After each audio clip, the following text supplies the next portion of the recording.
Hi everybody, and welcome to today's segment of the building business, which will be geared to homeowners. It's called Homeowners Corner. And today we will be talking about down payments, whether they're required or not required, and whether you can trust your contractor to not take off with your down payment. I see it all the time on social media. People are always saying, I gave my contractor my down payment and he took off with it. Sometimes they'll give them up to 100%. A lot of times it's 50 or 30%, and they never show back up again. And then you'll see a whole bunch of other comments. They say, oh, never give a down payment. A good contractor never asks for a down payment. Well, that's wrong. In fact, most people who don't ask for a down payment are not really good contractors. A down payment is something that's between you and the contractor to show trust. You're trusting him to come back, and he's trusting you to pay him. Many contractors have been burned the opposite way. They don't ask for a down payment, and the homeowner finds all kinds of picky little things to not pay. And he ends up having to either eat that job because he didn't have a contract, or file a lien on the poor homeowner, which isn't really poor if they're not going to pay, and have to go through a whole legal system to get their money. So this is supposed to help you figure out who's a good contractor and who is not. Are there down payments, and how much should your down payment be? So it's pretty simple. A down payment in Texas can actually be any amount of money. In Texas, I could ask you for 100% if I wanted to, but I'm not going to. The average is anywhere from 10% to 50%. You're going to get a good contractor no matter how much your down payment is. I would never give more than 50% down payment to any contractor because you do run a risk of them taking off and running. But 50% is pretty good. Depending on the job I'm on, I actually may not ask for a down payment. If it's a very small job and I know the client, or they were referred to me by somebody that we both mutually know, I may not ask a down payment. If you're a new client and the job is worth more than a few $1,000s, I will ask for a down payment of up to 50%. So it depends on my company. It depends on who you are and where you're at and how much money I will need to be able to secure that job. When you give a down payment, you're not just paying for materials. A lot of people think, well, a contractor should already be able to pay for their materials. That's a misnomer. Yes, we probably will use it to start buying materials. But that doesn't mean that we couldn't float the job if we needed to. But we're just not going to. When you give a down payment, you're paying for all the things that come before that job even starts. That includes going out and measuring and taking stock of what is needed, possibly materials. It saves your spot as well.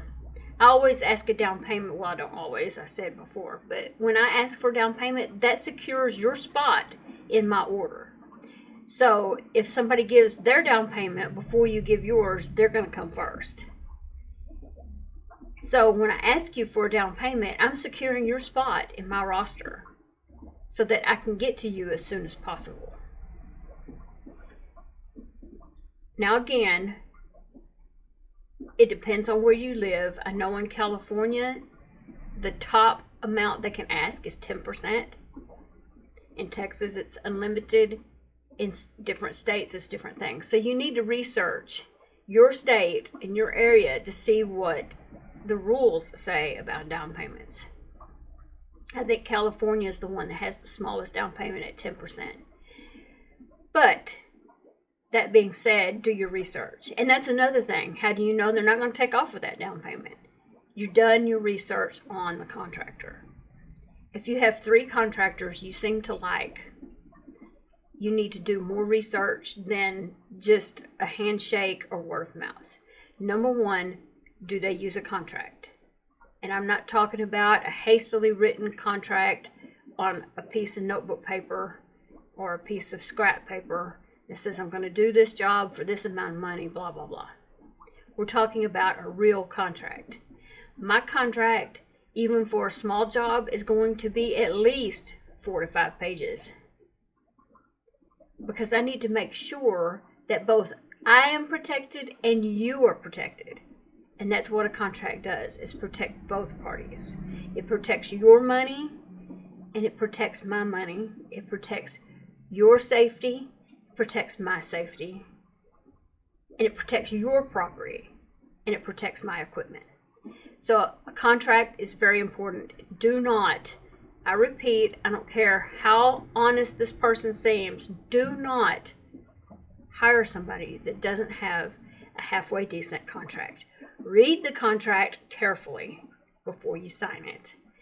Tell the contractor, I need a couple of days to go over this. If the contractor says, no, I don't have time for you to do that, I've got other people that I need to go see that could get ahead of you because you have to look at the contract, don't trust that person. That person doesn't want you to read that contract. That person doesn't want you to be informed about what's in that contract. So if you want to tell them you need a couple of days, you might read through it and decide to sign it right there. But a couple of days is better to read that contract. Before you sign it, read it. Another thing you can do to vet your contractor is ask for a portfolio. It could be a physical portfolio or it can be something on YouTube. I have before and after videos on this channel that will show you what my company can do for you. A YouTube channel is perfect. I would say that they would need a website. They don't have to have a perfectly professional website with their own website address. Mine is tillemsonsmasonry.com. But you don't have to have that. It could be a free Wix website or a free homestead website. One of those free places will work just as well, where they could put their portfolio on there, and they can put all kinds of things that you can read on there, including people that have been happy with their work. Mine has a blog on it, which I'm moving over to the building business blog pretty soon. The better the website is, the better, I'm not going to say the better the contractor is, because that may not be true, but it gives them a better image. Another thing you can do to vet your contractor is to make sure that they have portfolio, website, we talked about that already, a way of communicating, a cell phone, voicemail, an email address is important.